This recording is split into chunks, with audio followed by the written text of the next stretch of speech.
yang terhormat Bapak Ibu dosen penguji ujian kinerja PPG tertentu.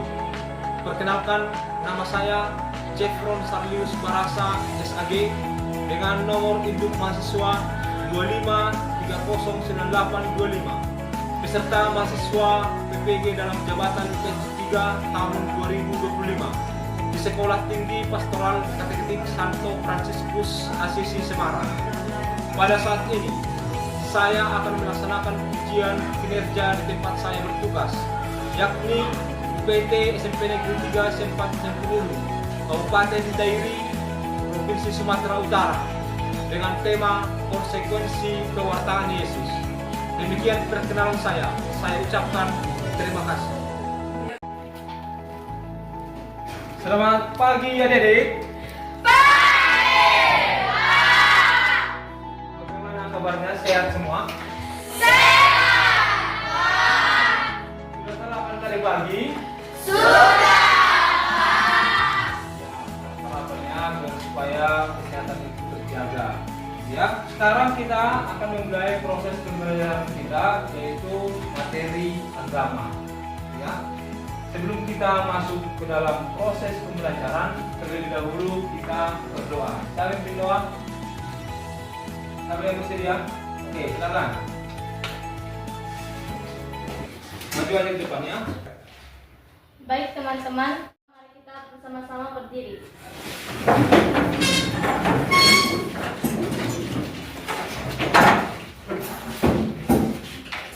Mari kita berdoa. Dalam nama Bapa, Putra, Roh Kudus. Amin. Bapa yang di surga, terima kasih Kau telah memberikan memulai aktivitas pembelajaran kami. Berikanlah kami kepintaran agar dapat menjawab soal-soal dan memahami segala sesuatu yang dijelaskan oleh guru kami, Bapa. Ya Bapa, berikanlah rezeki kepada kedua orang tua kami dan guru-guru kami. Doa ini kami sampaikan kepadamu dalam perantaraan Kristus Tuhan kami. Amin. Mari kita bersama-sama untuk menyanyikan Indonesia Raya, dipimpin oleh teman kita ini. Hiduplah Indonesia Raya, Indonesia 1, 2, 3 ya. Indonesia tanah airku, tanah tumpah darahku. Di sanalah aku berdiri. Pasti kalian masih ingat apa yang menjadi materi pembelajaran kita minggu yang lalu. Siapa yang masih ingat? Saya Pak. Ya, silakan. Materi minggu lalu adalah tugas perutusan sebagai murid Yesus. Oke, terima kasih. Bilang dulu tepuk tangan dia. Salut, salut. Salut, salut. Salut. Nah, pertanyaan selanjutnya, siapa yang tahu tugas perutusan tersebut? Oke, silakan. Menurut saya, yang dimaksud dengan tugas perutusan murid Yesus adalah menyebarkan cinta kasih kepada semua orang. Oke, tepuk tangan juga. Salut, salut. Salut, salut. Salut. Oke, sudah ya. Jadi materi kita minggu yang lalu yaitu tugas perutusan murid Yesus. Yang menjadi tugasnya itu adalah menyebarkan kasih dan juga apa lagi? Memberitakan Injil. Jadi sebelum kita masuk ke materi pembelajaran ini, Bapak mau bertanya dulu, siapa pernah mendengarkan konsekuensi? Ada yang sudah mendengarkan konsekuensi? Apa itu konsekuensi? Celia, apa itu konsekuensi? Konsekuensi adalah akibat dari sesuatu. Oke, baik, bagus ya. Jadi konsekuensi itu adalah akibat dari perbuatan seseorang. Artinya upah yang dilakukan oleh seseorang. Baik. Untuk itu, mari kita masuk ke dalam mata pelajaran yaitu bab 3. Di dalam bab 3 ini, kita akan mempelajari yaitu konsekuensi pewartaan Yesus. Oke, di dalam proses pembelajaran ini, kita akan melihat nanti yaitu yang pertama tujuan pembelajaran. Di sini ada tujuan pembelajaran. Siapa yang bersedia untuk membacanya? Oke, silakan. Tujuan pembelajaran serta pemahaman fakta pengorbanan Yesus sehingga mampu menerapkan dalam kehidupan sehari-hari dengan berpihak pada yang miskin. Baik, terima kasih. Silakan duduk. Oke, setelah kita melihat tujuan pembelajaran yang akan kita pelajari pada hari ini, menggali pengalaman hidup tentang konsekuensi dari sebuah perbuatan. Nanti akan kita gali, ya, yaitu pengalaman hidup kita selama di dunia ini dan apa yang menjadi konsekuensinya. Terus yang kedua, menggali pengalaman Yesus Kristus mengalami penolakan atas karyanya. Jadi ini nanti kita akan pelajari yaitu bagaimana karya Yesus itu ditolak oleh banyak orang. Dan ada juga yang menjadi. Terus yang terakhir, menggali inspirasi dari kitab suci tentang konsekuensi dari pewartaan Yesus. Oke, kita masuk ke materi. Sebelum kita masuk ke materi ini, saya mau menantang kalian dulu. Siapa pernah di sini melakukan sesuatu dan mendapatkan konsekuensinya? Saya Pak, Ya, silakan. ketika saya tidak mengerjakan PR, saya mendapatkan konsekuensi dari guru yaitu Oke, terima kasih. Silakan dulu. Jadi pengalamannya teman kita ini sangat bagus. Ketika tidak melaksanakan tugas dan akhirnya mendapatkan hukuman dari guru. Itulah yang menjadi konsekuensi. Jadi kalian sudah mulai paham yaitu apa yang menjadi pengertian konsekuensi. Kita masuk ke materi kita pada hari ini. Yang pertama yaitu menggali pengalaman hidup tentang konsekuensi dari sebuah perbuatan. Di sini ada artikel, ya, artikel atau pengalaman seseorang, mungkin OMK. Kalau OMK ini orang muda Katolik. Nanti ini artikel ini akan saya bagi dan kalian akan membacanya masing-masing dan menanggapi apa yang menjadi pertanyaan, yaitu pertanyaannya seperti ini. Jawab sebuah pertanyaan yaitu yang pertama dan yang keempat ini. Setelah kalian nanti menyelesaikan pertanyaan ataupun pertanyaan yang ada di sini, nanti akan dikumpul hasil daripada pengamatannya tentang artikel itu dan beberapa siswa nanti akan saya tunjuk untuk menyampaikan hasil pengamatannya ke depan kelas. Paham ya? Untuk itu saya akan membagikan LKPD ataupun cepat dan berjawaban, ya, supaya kalian nanti bisa menjawab. Karena waktunya sudah tiba, siapa yang sudah siap yaitu tentang pengamatan artikel tadi, silakan dikumpul ke depan. Ya, tentukan aja.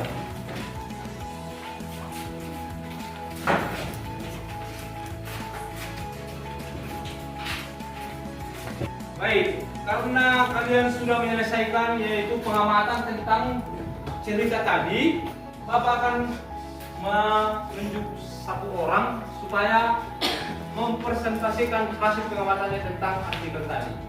Saya menunjuk si Anggi aja. Anggi, silakan maju. Mana tadi punya di sini? Oh ya, silakan. Silakan sampaikan apa yang menjadi hasil pengamatanmu tentang artikel ini. Silakan. Setelah membaca artikel tersebut, jalanilah dengan menjawab beberapa pertanyaan berikut ini. 1. Persoalan apa saja yang terdapat dalam cerita di atas? Jawaban saya adalah pada saat pemilihan ketua tidak ada rekan-rekan muda yang ingin menjadi ketuanya. Bahkan ada orang tua dari mereka yang tidak setuju. 4. Jika kalian menjadi aku, dalam artikel tersebut, apa yang akan kalian lakukan menghadapi peristiwa itu? Jawaban saya adalah saya akan tetap menjalankan kegiatan tersebut. Karena saya tahu bahwa peristiwa itu diberikan Tuhan untuk mengumpamakan saya. Oke, terima kasih. Tepuk tangan untuk Anggi.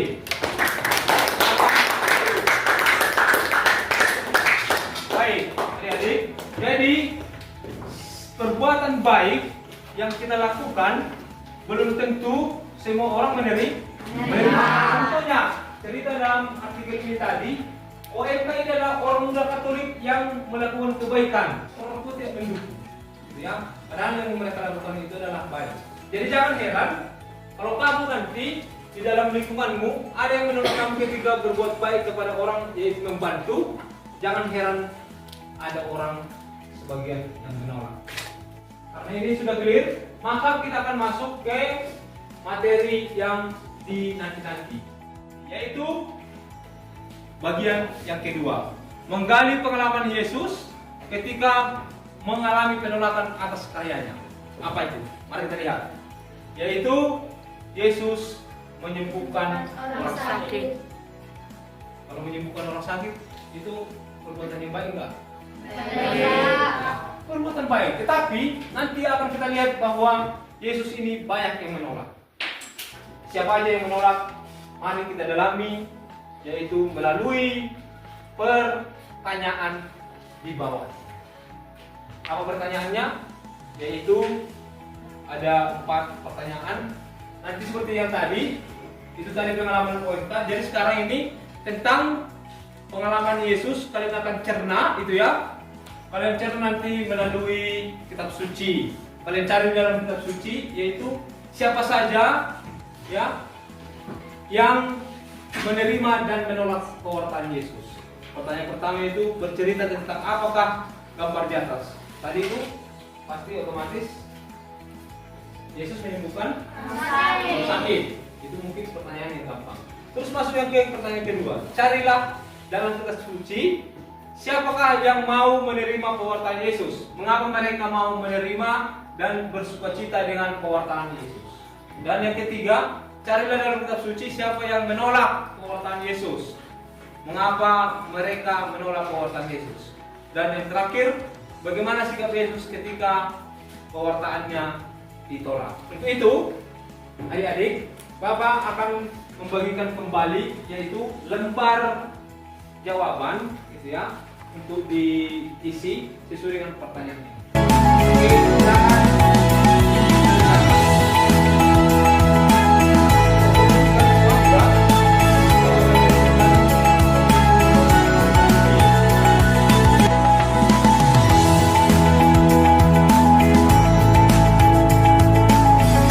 Sudah siap semua?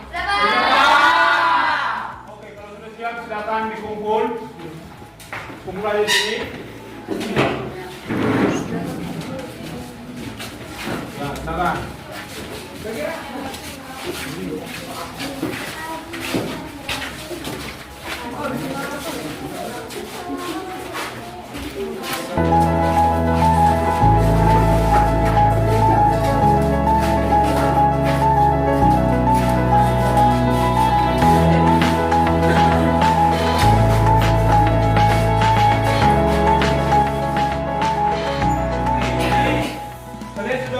Menjawab apa yang menjadi pertanyaan ini. Oke, seperti yang tadi, Bapak akan meminta kalian supaya mempresentasikan hasil daripada pekerjaannya tadi. Siapa yang bersedia? Oke, silakan maju. Mana tadi? Oke, silakan. Mari kita sama-sama mendengarkan hasil daripada pendapat teman kita ataupun jawabannya yang telah dituangkan dalam jawaban. Silakan. Saya akan menjawab pertanyaan yang tertera di sana. Yang pertama, bercerita tentang apakah gambar di atas. Gambar di atas menceritakan tentang Yesus menyembuhkan orang sakit. 2. Carilah dalam kitab suci siapakah yang mau menerima pewartaan Yesus. Mengapa mereka mau menerima dan bersukacita dengan pewartaan Yesus. Orang yang mau menerima pewartaan Yesus adalah orang miskin dan sederhana, para pendosa yang mau bertobat, orang-orang sakit yang disembuhkan Yesus, kaum wanita dan anak-anak.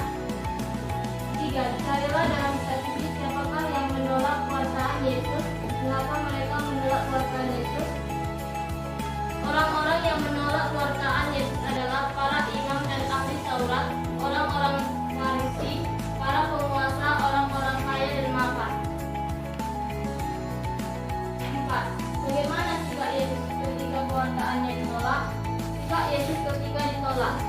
Percaya tidak putus asa, fokus pada misi, dan membuka hati dari keterbukaan. Oke, baik, terima kasih. Tepuk tangan dulu, teman kita ini. Silakan.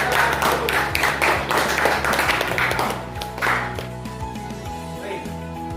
Adik-adik, di dalam tindakan Yesus dalam hidupnya itu, dia selalu berbuat baik kepada semua orang. Baik itu mengobati, ya, mengobati yang lumpuh, yang sakit, bahkan menghidupkan yang mati. Tetapi ada yang menerima dan ada juga yang menolak. Siapa aja yang menerima itu? Mari kita lihat. Orang yang menerima Yesus atau pewartaannya yaitu orang miskin dan sederhana. Kenapa? Karena mereka merasakan secara langsung pewartaan Yesus itu baik melalui kata-kata maupun melalui mujizatnya. Artinya mereka itu disembuhkan melalui mujizat Yesus. Yang kedua, para pendosa yang mau bertobat. Terus yang ketiga, orang-orang sakit yang disembuhkan Yesus. Jadi ada yang menolak. Siapa yang menolak? Yang menolak itu adalah yang pertama, para imam dan ahli Taurat. Para imam ini dan ahli Taurat ini tidak menerima pewartaan Yesus. Kenapa? Karena semakin hari semakin banyak yaitu pengikut Yesus. Sehingga mereka berpikir nanti yaitu persembahan itu akan berkurang, pengikut kami menjadi berkurang, otomatis pendapatan kami jadi sedikit. Sehingga mereka menolak. Karena apa? Karena pewartaan Yesus yang disampaikannya kepada mereka.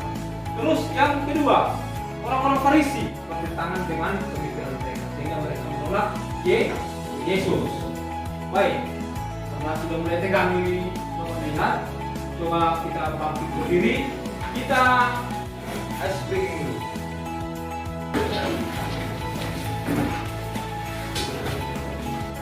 Oke, kita ice breaking dulu supaya tidak kaku ya.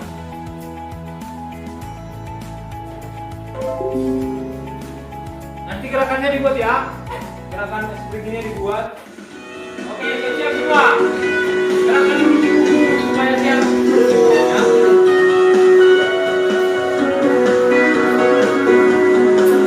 Kalau bisa penyanyi ya. Boleh katakan ku tak berarti. Dunia boleh katakan ku bukan siapa-siapa. Tapi ku hanya dengar apa kata Yesus. Dia katakan ku istimewa. Oke. Ku istimewa karena ku miliknya. Ku istimewa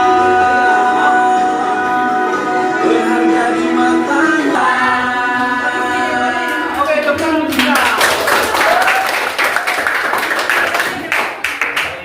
Silakan dulu.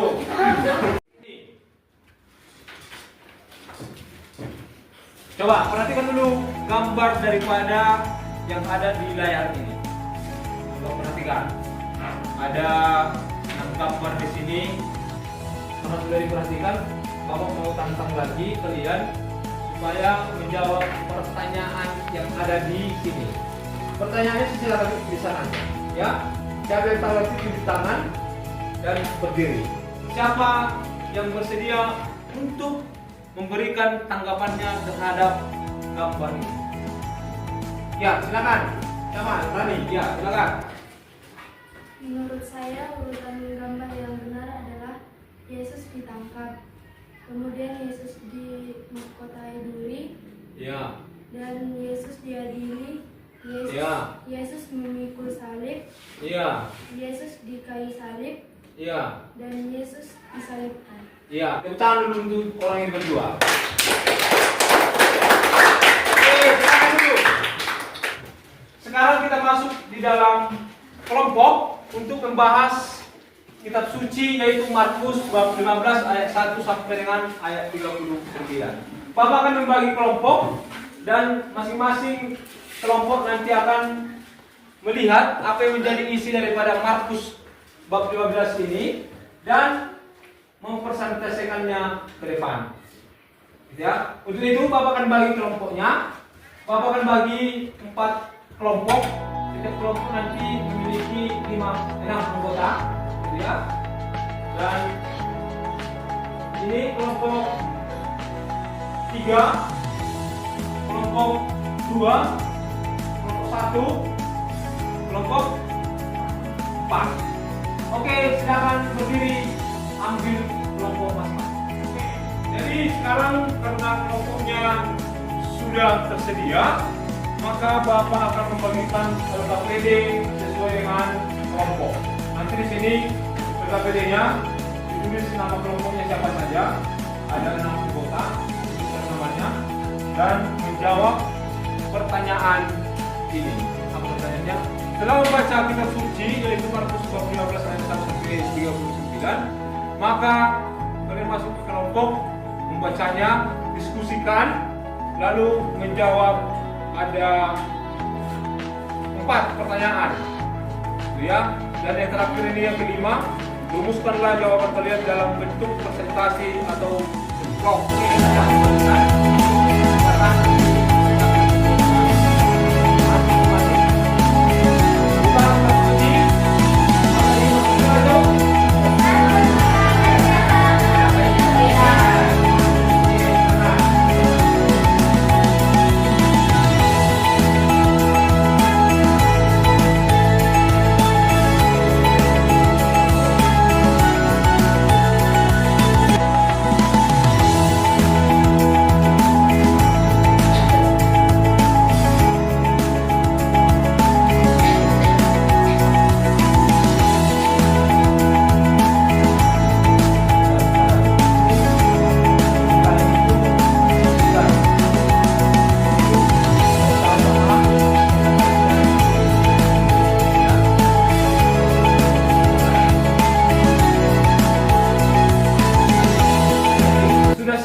Pekerjaan kelompoknya sudah.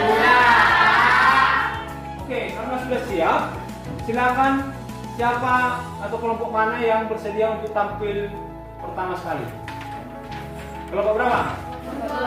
Oke, kelompok 2 mau tampil, silakan. Adalah teman kita yang tampil, yaitu ketika membahas diskusinya dan hasilnya akan mereka sampaikan di depan ini. Yang lain coba menanggapi nanti apa yang menjadi diskusi mereka. Kalau kurang benar itu bisa ditanggapi. Oke, silakan kepada kelompok 2 kami persilakan untuk mempresentasikan hasil. Kami dari kelompok 2 akan mempresentasikan hasil diskusi kami yang dibacakan oleh teman kami Kristiani. Sebelum itu kami akan memperkenalkan diri kami. Saya Octavia Siburian sebagai moderator. Sekianlah perkenalan dari kami. Setelah itu kami akan membacakan hasil dari diskusi kami yang dibacakan teman kami Kristiani. 1.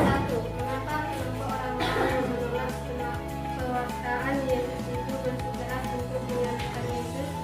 Jawab, mereka bersikeras menyalibkan Yesus karena mereka ingkar. Sikap apa saja yang dapat kalian lakukan dalam meneladani sikap Yesus ketika menghadapi penderitaan? Jawab, sikap yang dapat saya lakukan adalah rela berkorban, menghargai, dan lain-lain. Oke, coba dulu tempo salam dulu sama mereka. Salut, salut. Salut, salut.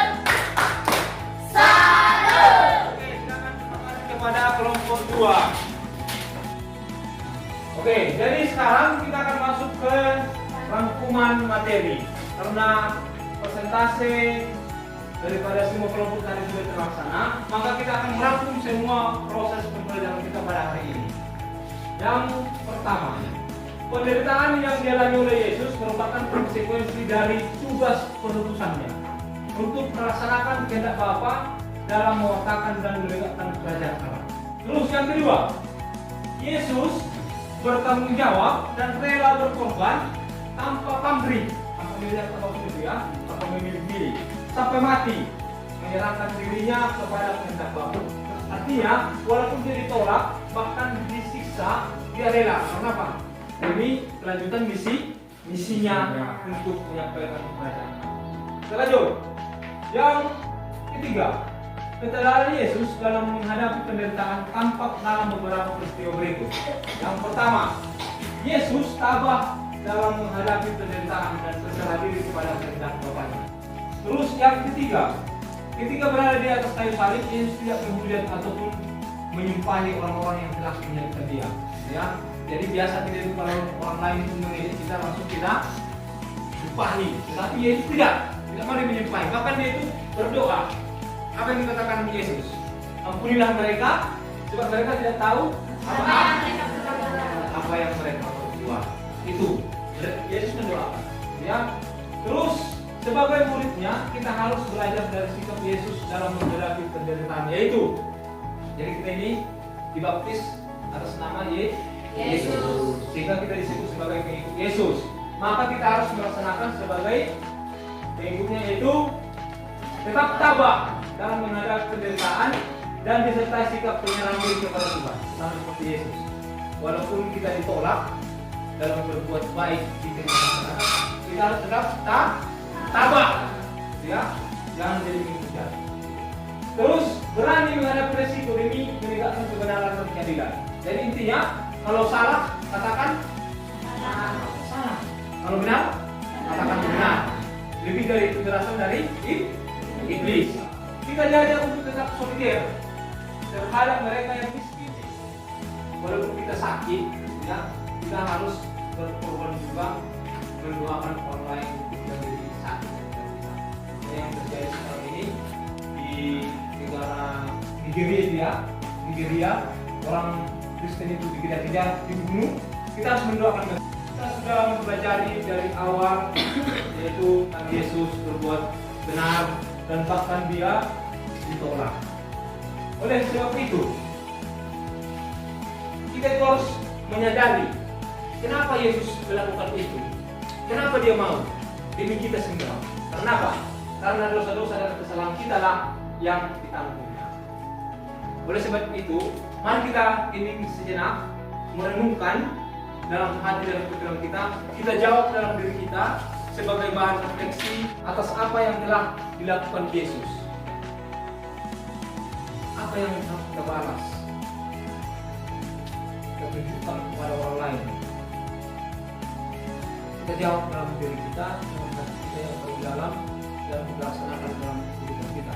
Tindakan apa yang kita lakukan dalam meneladani Yesus saat menghadapi persoalan kesulitan? Apakah kita mengeluh? Apakah kita kuat seperti Yesus? Apakah kita mundur? Atau kita bersungguh-sungguh? Kita jawab dalam hati kita. Namun intinya kita harus seperti Yesus, kuat dalam menghadapi segala kesulitan dan persoalan dalam hidup kita. Demikianlah pembelajaran kita hari ini. Sekian dan terima kasih. Ya, jika ada yang mau bertanya tentang materi pada pagi hari ini, bisa bertanya. Sudah pas semua? Sudah Pak. Nah, kita sudah menyelesaikan pembelajaran kita hari ini. Untuk itu, materi pembelajaran kita untuk minggu depan yaitu kebangkitan Yesus Kristus. Bapak minta kepada kalian supaya membaca bukunya di rumah supaya minggu depan kita pelajari dengan sangat perhatian. Itu saja yang mungkin bisa Bapak sampaikan dalam materi ini. Untuk itu, mari kita bangkit bersama, kita bernyanyi. Semua bernyanyi dengan bagus, ya. Jangan ada yang lemas. Karena kita itu adalah pengikut Yesus. Buat gerakannya. Kalau ada, tidak ada ya.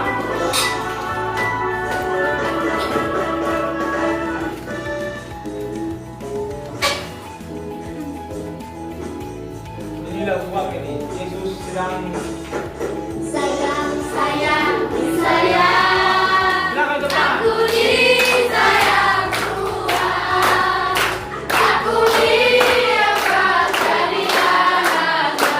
Aku disayang Tuhan.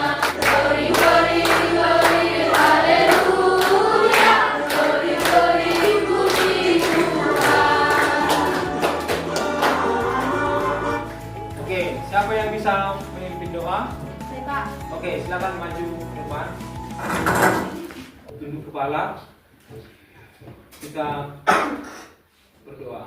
Mari kita berdoa. Dalam nama Bapa, Putra, Roh Kudus. Amin. Kembali kami mengucap syukur Bapa atas pagi hari ini Engkau masih memberikan kami kesehatan sehingga kami dapat menghirup udara pada pagi hari ini Tuhan. Engkau sangat baik Tuhan, Engkau masih memberikan kami kesehatan sehingga kami selesai pelajaran yang diberikan Bapak kami kepada kami Tuhan. Tuhan, sebentar lagi kami akan pulang ke rumah kami masing-masing karena Engkau memberkati kami di perjalanan sehingga kami dapat bertemu dengan